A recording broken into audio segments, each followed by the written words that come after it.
Plus one അക്കൗണ്ടൻസിയിൽ നമ്മൾ ഒരുപാട് ഭാഗങ്ങൾ പഠിച്ചതാണ്. Journal, ledger, trading account, profit and loss account, balance sheet, ഇങ്ങനെ ഒരുപാട് ഭാഗങ്ങൾ നമ്മൾ പ്ലസ് വൺ അക്കൗണ്ടൻസിയിൽ പഠിച്ചു. നമ്മൾ തയ്യാറാക്കിയിരുന്ന ട്രേഡിംഗ് അക്കൗണ്ട്, അതേപോലെ തന്നെ പ്രോഫിറ്റ് ആൻഡ് ലോസ് അക്കൗണ്ട്. എന്തായിരുന്നു ട്രേഡിംഗ് അക്കൗണ്ടിൻ്റെയും പ്രോഫിറ്റ് ആൻഡ് ലോസ് അക്കൗണ്ടിൻ്റെയും പ്രത്യേകത? ട്രേഡിംഗ് അക്കൗണ്ട് നമ്മൾ തയ്യാറാക്കിയിരുന്നത് ഗ്രോസ് പ്രോഫിറ്റ് എത്രയാണ്, അതല്ലെങ്കിൽ ഗ്രോസ് ലോസ് കണ്ടെത്തുന്നതിന് വേണ്ടിയാണ് ട്രേഡിംഗ് അക്കൗണ്ട് തയ്യാറാക്കിയത്. അതേപോലെ പ്രോഫിറ്റ് ആൻഡ് ലോസ് അക്കൗണ്ട് എന്തിനു വേണ്ടിയായിരുന്നു തയ്യാറാക്കിയത്? ആ സ്ഥാപനത്തിൻ്റെ നെറ്റ് ലോസ് എത്രയാണ്, അതല്ലെങ്കിൽ നെറ്റ് പ്രോഫിറ്റ് എത്രയാണ് എന്ന് മനസ്സിലാക്കാൻ വേണ്ടിയാണ് നമ്മൾ പ്രോഫിറ്റ് ആൻഡ് ലോസ് അക്കൗണ്ട് തയ്യാറാക്കിയത്. അതായത് ഇത്തരം സ്ഥാപനങ്ങളുടെയൊക്കെ പ്രവർത്തനം പ്രോഫിറ്റ് ഏൺ ചെയ്യുക എന്നുള്ള ലക്ഷ്യത്തോടെയാണ്. അതല്ലെങ്കിൽ പ്രോഫിറ്റ് മോട്ടീവ് എന്നുള്ളത് ഇത്തരം സ്ഥാപനങ്ങളുടെ പ്രത്യേകതയാണ്. നമ്മൾ ബിസിനസ്സിൽ പഠിച്ചിട്ടുണ്ട്, ബിസിനസ് സ്ഥാപനങ്ങളുടെ പ്രധാന ഒരു പ്രത്യേകതയാണ് പ്രോഫിറ്റ് മോട്ടീവ്. എന്നാൽ പ്രോഫിറ്റിന് വേണ്ടിയല്ലാതെ വെൽഫെയർ, അതല്ലെങ്കിൽ ചാരിറ്റബിൾ ആവശ്യങ്ങൾക്ക് വേണ്ടി പ്രവർത്തിക്കുന്ന സ്ഥാപനങ്ങളും ഉണ്ട്. അത്തരം സ്ഥാപനങ്ങളുടെ പ്രധാന ലക്ഷ്യം ലാഭം നേടുക എന്നുള്ളതല്ല. അങ്ങനെയാണെങ്കിൽ അത്തരം സ്ഥാപനങ്ങളെ നമുക്ക് എന്ത് വിളിക്കാം? അത്തരം സ്ഥാപനങ്ങളെ നമുക്ക് വിളിക്കാവുന്ന പേരാണ് നോട്ട് ഫോർ പ്രോഫിറ്റ് ഓർഗനൈസേഷൻസ്. നമുക്ക് പ്ലസ് ടു അക്കൗണ്ടൻസിലെ ഒന്നാമത്തെ ചാപ്റ്റർ ഇത്തരം സ്ഥാപനങ്ങളുടെ അക്കൗണ്ട്സ് എങ്ങനെയാണ് തയ്യാറാക്കുക എന്ന് മനസ്സിലാക്കാൻ വേണ്ടിയാണ്. Not for profit organisation. Not for profit ഓർഗനൈസേഷൻ്റെ അക്കൗണ്ട്സ് എങ്ങനെയാണ് തയ്യാറാക്കുന്നത് എന്നാണ് നമ്മൾ ഒന്നാമത്തെ ചാപ്റ്ററിൽ പഠിക്കുന്നത്. അങ്ങനെയാണെങ്കിൽ ആദ്യം എന്താണ് not for profit organisation? Not for profit ഓർഗനൈസേഷൻ്റെ മീനിങ് എന്താണ്, അതേപോലെ തന്നെ അതിൻ്റെ ക്യാരക്ടറിസ്റ്റിക്സ് എന്തൊക്കെയാണ് എന്നാണ് മനസ്സിലാക്കേണ്ടത്. Not for profit organization refers to the organizations that are used for the welfare of the society and are set up as charitable institutions which function without any profit motive. ഇത്തരം സ്ഥാപനങ്ങൾ four welfare of the society, സൊസൈറ്റിയുടെ വെൽഫെയറിന് വേണ്ടി, അതല്ലെങ്കിൽ ഏതെങ്കിലും പ്രത്യേക ഒരു ഗ്രൂപ്പിൻ്റെ വെൽഫെയറിന് വേണ്ടി പ്രവർത്തിക്കുന്ന സ്ഥാപനങ്ങളായിരിക്കും. മാത്രമല്ല set up as charitable institutions, charitable സ്ഥാപനങ്ങളായിട്ടാണ് ഇവ സെറ്റപ്പ് ചെയ്യുന്നത്.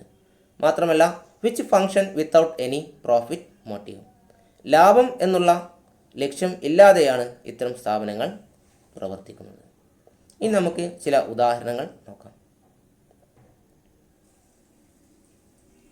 ക്ലബ്ബുകൾ. നമുക്കറിയാം, ക്ലബ്ബുകൾ പ്രവർത്തിക്കുന്നത് ലാഭത്തിന് വേണ്ടിയല്ല, ചില പ്രത്യേക ലക്ഷ്യങ്ങളോടെയാണ് ക്ലബ്ബുകൾ പ്രവർത്തിക്കുന്നത്. അതേപോലെ ചാരിറ്റബിൾ ഇൻസ്റ്റിറ്റ്യൂഷൻസ്, ചാരിറ്റബിൾ പ്രവർത്തനങ്ങൾ നടത്താൻ വേണ്ടി സ്ഥാപിച്ചിട്ടുള്ള സ്ഥാപനങ്ങൾ.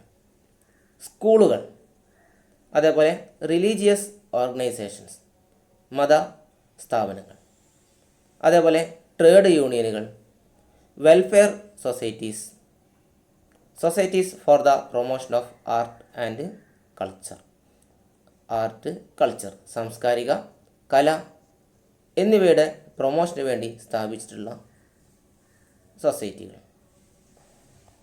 ഇത്തരം സ്ഥാപനങ്ങളുടെ പ്രധാന സവിശേഷതകൾ നോക്കാം. അതായത് what are the main characteristics of not for profit organisations. Such organizations are formed for providing service to a specific group or public at large, such as education, healthcare, recreation, sports, and so on. ഇതുപോലെയുള്ള പ്രവർത്തനങ്ങൾ നടത്തുന്നതിന് വേണ്ടി service provide ചെയ്യുക എന്നുള്ള ലക്ഷ്യത്തോടെ സ്ഥാപിച്ചിട്ടുള്ള സ്ഥാപനങ്ങളാണ് ഇത്തരം സ്ഥാപനങ്ങൾ. They are organized as charitable trust or societies. ഇത്തരം സ്ഥാപനങ്ങൾ നേരത്തെ പറഞ്ഞതുപോലെ ചാരിറ്റബിൾ ട്രസ്റ്റുകളായിട്ടോ സൊസൈറ്റികൾ ആയിട്ടോ ആണ് രൂപീകരിച്ചിട്ടുള്ളത്. മാത്രമല്ല subscribers of such organisations are called members. ഇത്തരം സ്ഥാപനങ്ങളുടെ സബ്സ്ക്രൈബേഴ്സ് മെമ്പേഴ്സ് എന്ന പേരിലാണ് അറിയപ്പെടുന്നത്. ബിസിനസ്സിൽ ഓണേഴ്സ് എന്ന് പറയുന്നത് പോലെ ഇവിടെ മെമ്പേഴ്സ് എന്നാണ് ഇത്തരം സബ്സ്ക്രൈബേഴ്സിനെ വിളിക്കുന്നത്. Their affairs are usually managed by managing or executive committee elected by its members. ഇതിലെ അംഗങ്ങൾ തിരഞ്ഞെടുത്ത മാനേജിംഗ് ഓർ എക്സിക്യൂട്ടീവ് കമ്മിറ്റിയാണ് ഇതിൻ്റെ മാനേജിംഗ് നടത്തുന്നത്. ഇനി ഇതിൻ്റെ പ്രധാന സോഴ്സുകൾ എന്തൊക്കെയാണെന്ന് നോക്കാം. The main source of income, അതായത് ഇത്തരം സ്ഥാപനങ്ങളുടെ ഇൻകത്തിൻ്റെ പ്രധാന സോഴ്സുകൾ: ഒന്ന്, സബ്സ്ക്രിപ്ഷൻസ് ഫ്രം മെമ്പേഴ്സ്. ഇതിലെ സ്ഥാപനങ്ങളിലെ നമ്മൾ നേരത്തെ പറഞ്ഞ മെമ്പേഴ്സ് നൽകുന്ന സബ്സ്ക്രിപ്ഷൻസ്, മാസത്തിലോ അല്ലെങ്കിൽ പ്രത്യേക കാലയളവിലോ നൽകുന്ന വരിസംഖ്യയാണ് ഇതിലെ പ്രധാന ഒരു ഇൻകം. മറ്റൊന്നാണ് ഡൊണേഷൻ. ഈ സ്ഥാപനത്തിന് വേണ്ടി നൽകുന്ന സംഭാവനകൾ, ഡൊണേഷൻസ്. അതേപോലെ legacies, grant in aid, income from investments. The surplus generated in the form of excess of income over expenditure is not distributed among the members. ഇത്തരം സ്ഥാപനങ്ങൾ അവരുടെ എക്സ്പെൻസ് കഴിച്ച് ബാക്കിയുള്ള സർപ്ലസ് അംഗങ്ങൾക്കിടയിൽ ഡിസ്ട്രിബ്യൂട്ട് ചെയ്യുന്നില്ല. It is simply added to capital fund. The not-for-profit organizations earn their reputation on the basis of their contributions to the welfare of the society rather than on the consumers or owners' satisfaction. കസ്റ്റമേഴ്സിനോ ഓണേഴ്സിനോ satisfaction നൽകുന്നതിലപ്പുറം സൊസൈറ്റിക്ക് നൽകുന്ന കോൺട്രിബ്യൂഷൻ്റെ അടിസ്ഥാനത്തിലാണ് ഇത്തരം സ്ഥാപനങ്ങളുടെ reputation കണക്കാക്കുന്നത്. The accounting information provide such organisation is meant for present and potential contributors and to meet the statutory requirement. ഇത്തരം സ്ഥാപനങ്ങളുടെ അക്കൗണ്ടിംഗ് ഇൻഫോർമേഷൻസ് ഇതിൻ്റെ പ്രസൻറ്റ് ആൻഡ് പൊട്ടൻഷ്യൽ കോൺട്രിബ്യൂട്ടേഴ്സ്, നിലവിലുള്ളതും പൊട്ടൻഷ്യലായിട്ടുള്ള കോൺട്രിബ്യൂട്ടേഴ്സിന് ഇത്തരം അക്കൗണ്ടിംഗ് വിവരങ്ങൾ നൽകുന്നു. അതേപോലെ തന്നെ ഇതിൻ്റെ സ്റ്റാറ്റ്യൂട്ടറി റിക്വയർമെൻറ്റിനും ഇത്തരം അക്കൗണ്ടിംഗ് ഇൻഫോർമേഷൻസ് ആവശ്യമാണ്.